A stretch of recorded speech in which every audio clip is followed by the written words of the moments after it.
우리 할머니가 이상해요. 언제부터인가 할머니 행동이 뭔가 이상했다. 할머니는 자주 깜빡깜빡 잊으셨다. 처음에는 핸드폰이 없어졌다고 하셨다. 그래서 찾아보니 핸드폰은 냉장고 안에 있었다. 어느 날은 리모컨이 없어졌다고 하셨다. 그런데 이번에는 냉동실에 들어가 있었다. 그 당시 나는 고등학교 2학년이었다. 돈 계산도 척척 해내시던 할머니가 왜 이렇게 깜빡하시는지 이해할 수 없었다. 언제부턴가 집에서 이상한 냄새가 났다. 코가 예민한 나는 냄새의 출처를 찾아다녔다. 냄새가 나는 곳은 할머니의 방이었다. 그런데 할머니는 워낙 깔끔하셨다. 그래서 방은 깨끗하게 정리되어 있었다. 그렇다면 도대체 어디서 나는 냄새인가?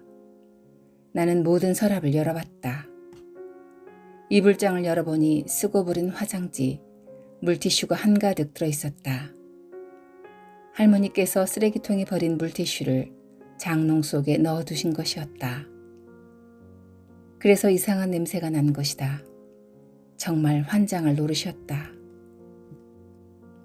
할머니의 어린 시절은 부족한 것이 많았다고 했다. 배가 고파도 먹을 수가 없었다 했다. 그래서였을까? 할머니는 버리는 것을 아까워하셨다. 내가 물티슈를 팍팍 쓸 때면 꼭 화를 내셨다. 나는 할머니 방 안에서 휴지와 물티슈를 모두 꺼내 버렸다. 그리고 할머니에게 할머니, 쓰레기를 왜 싸놔? 냄새나잖아. 라며 짜증을 냈다. 할머니는 쓰레기가 어딨어. 이거 다 사용하는 거야. 왜 버려? 라며 되받아치셨다.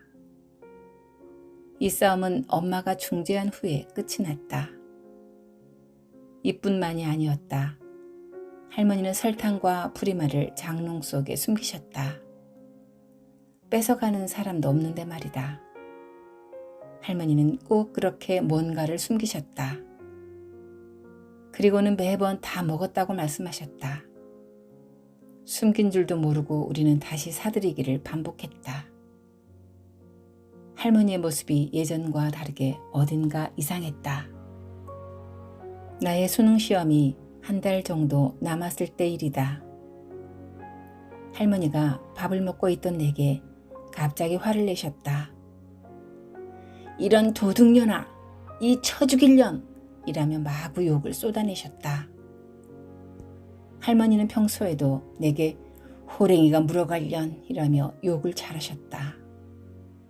그래서 이번엔 무슨 일인가 했다. 그런데 그날은 처음으로 할머니가 날 잡아먹을 듯이 달려드셨다. 놀란 엄마는 할머니를 말렸다. 그리고 할머니께 무슨 일인지 여쭤보았다. 할머니는 돈이 없어졌다고 하셨다. 그리고 돈을 훔쳐간 범인으로 나를 지목하셨다. 할머니의 잃어버린 돈을 찾기 위해 온 가족이 나섰다. 할머니의 방을 샅샅이 찾아봤다. 그러다가 장롱에 숨겨져 있던 설탕과 프리마를 찾았다. 하지만 잃어버렸다는 돈을 찾을 수가 없었다. 그때 나는 할머니께서 팬티에 주머니를 만드셨던 것이 생각났다. 그 주머니는 쌈짓돈을 넣어두는 곳이다. 그래서 할머니의 팬티 속을 찾아봤다. 그러나 거기에도 돈은 없었다.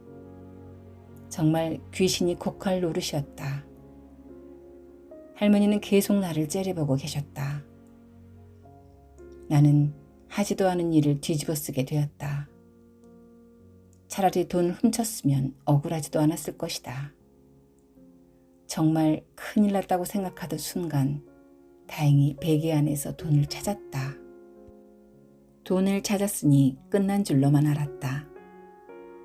하지만 내가 욕을 먹는 순간은 그 이후로도 계속 있었다. 할머니는 며칠 후에 또다시 돈이 없어졌다고 하셨다. 찾아보면 이번에도 그 자리에 그대로 있었다. 나는 참을 수가 없었다. 그래서 엄마에게 집을 구해달라고 말했다. 그런데 모두 내게 참으라는 말만 했다. 다들 당해보지 않으니 대수롭지 않게 말하는 것이었다. 할머니는 유독 내게만 그러셨다. 나만 당하는 처지여서 더 화가 났다. 할머니께서 내가 태어났을 때 남자가 아니라는 이유로 나를 안아보지도 않으셨다고 들었다. 그래서 나를 도둑년으로 모는 것인가 싶은 생각마저 들었다. 나의 어린 시절은 억울한 부분이 많았다. 언니는 엄마가 첫 아이를 유산한 이후에 어렵게 얻은 생명이었다. 그래서 모든 가족의 사랑을 듬뿍 받았다고 했다. 내 태몽은 두꺼비다. 두꺼비 태몽을 꾸자 가족들은 남자아이를 가졌다고 좋아했다고 한다. 그런데 여자아이가 세상 밖으로 나왔다.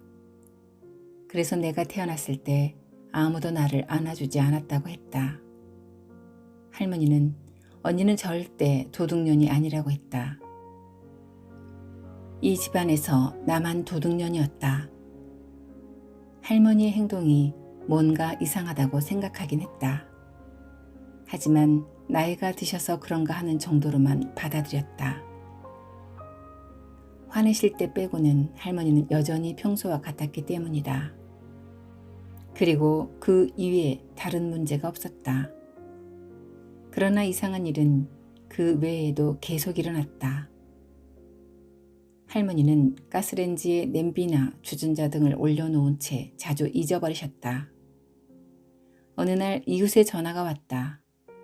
건물에서 타는 냄새가 나는데 101호 집에서 나는 것 같다고 하셨다. 엄마는 할머니에게 바로 전화를 했다. 정말 다행히도 냄비만 탔을 뿐이었다. 엄마는 할머니에게 불이라도 나면 어떡하느냐고 화를 냈다. 할머니는 그럴 수 있는 거 아니냐며 엄마에게 되레 화를 내셨다. 우리는 바로 가스 차단기를 설치했다. 차단기를 설치하자 가스를 사용한 지 20분이 지나면 자동으로 가스 밸브가 잠겼다. 할머니는 사골국을 끓이기를 좋아하셨다. 그런데 사골이 팔팔 끓던 중에 20분이 지나면 가스가 꺼졌다. 그러자 할머니는 왜 음식도 못하게 하냐? 이게 뭔 지랄이야? 라고 화를 내셨다. 할머니는 매번 욕을 하며 끓이셨다. 그래도 어쩔 수 없었다. 할머니의 안전과 이웃의 안전이 중요했기 때문이다.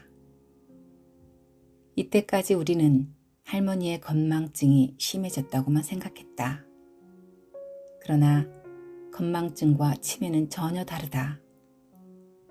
건망증은 시간이 지나면 잊었던 일들이 생각나지만 치매는 그렇지 않다. 우리는 이처럼 할머니의 이상한 행동이 계속되었음에도 문제를 인지하지 못했다. 상황이 점점 악화되고 있었다. 그런데도 단순히 건망증이라고 생각했다. 우리는 이러한 행동이 치매일 것이라고 상상도 못했다. 엄마는 치매라고 인정하고 싶지 않았는지도 모르겠다. 아마 엄마에게도 치매는 처음이었기에 그랬을 것이다. 그 당시의 치매는 노망난 노인이라는 인식만 있었을 뿐이다. 치매에 걸리면 어떤 증상이 나타나는지 알지 못했다. 돌이켜 생각해보니 커다란 실수를 한 것이었다. 할머니는 음식을 참 잘하셨다. 특히 상추와 고추장을 넣어 쓱쓱 비벼낸 상추 비빔밥 맛은 최고였다. 그리고 뚝배기에 보글보글 끓여주신 계란찜은 맛이 일품이었다. 그런데 할머니의 맛있던 음식 맛이 조금씩 이상해져 갔다. 맛있던 계란찜은 언젠가부터 소금국을 먹는 것 같았다. 할머니는 음식에 설탕 대신 소금을 넣은 적도 많았다. 나는 그때마다 역시 나이가 들면 입맛도 변하나 보다 하고 생각했다. 하지만 이 또한 치매 증상 중 하나였다. 언젠가 엄마가 일하고 있을 때 옆집 할머니가 전화를 하셨다. 전화를 받으니 우리 할머니가 집 앞에서 길을 잃으셨다는 것이다. 먼 곳도 아니고 바로 집 앞에서 길을 잃으신 것이다. 할머니는 집 앞 골목에서 계속 서 계셨다고 했다. 아니, 이게 무슨 일인가? 다행히 할머니는 내가 집에 도착할 때까지 옆집 할머니와 함께 계셨다. 옆집에 감사 인사를 전하고 할머니를 모셔왔다. 나는 할머니에게 무슨 일이냐고 물었다. 할머니는 집을 못 찾았다는 말만 하셨다. 그제서야 문제의 심각성을 알게 되었다. 할머니에게 도대체 무슨 일이 생긴 걸까? 가족 중 누군가가 이상하다고 느끼면 나이 탓이겠지 라며 넘어가면 안 된다. 우리 가족은 할머니가 조금 이상하다고만 생각했다. 나이 탓이라며 웃어 넘겼다. 그런데 이상한 행동은 계속되었다. 할머니는 갑자기 욕을 하시거나 돈에 집착하셨다. 치매는 나이가 들어서 나타나는 정상적인 노화와는 다르다. 뇌세포가 여러 가지 원인으로 손상되어 발생하는 병이기 때문이다. 그런데 나는 할머니가 치매라는 병에 걸렸을 줄은 꿈에도 몰랐다. 치매는 그 원인에 따라 증상이 다르게 나타난다. 특히 노인성 치매라 불리는 알츠하이머 치매는 서서히 진행되는 특징이 있다. 그래서 치매는 무엇보다 조기 발견이 중요하다. 이상하다고 생각하는 순간 이미 치매는 자리를 잡는다. 그래서 이상하다는 느낌을 건망증이라고 넘어가는 순간 걷잡을 수 없게 된다. 그러니 가족 중 누군가가 이상하다고 느낄 때 즉시 관심을 쏟아야 한다. 보고 싶은 것만 보고 믿고 싶은 것만 믿지 말아야 한다. 그러는 동안에도 치매는 한 발짝 더 다가오고 있다.